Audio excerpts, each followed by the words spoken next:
আলাইকুম। আপনারা আমার ভাই রাজ শেখের কাছ থেকে আপনারা তেলাওয়াত শুনুন। أعوذ بالله من الشيطان الرجيم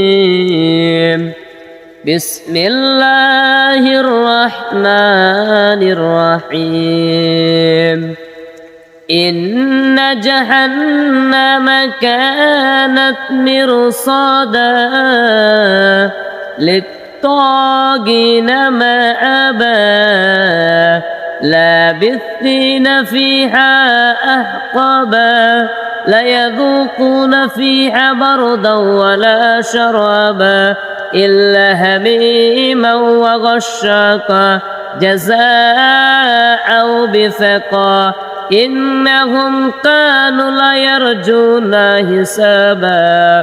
السلام عليكم ورحمة الله وبركاته.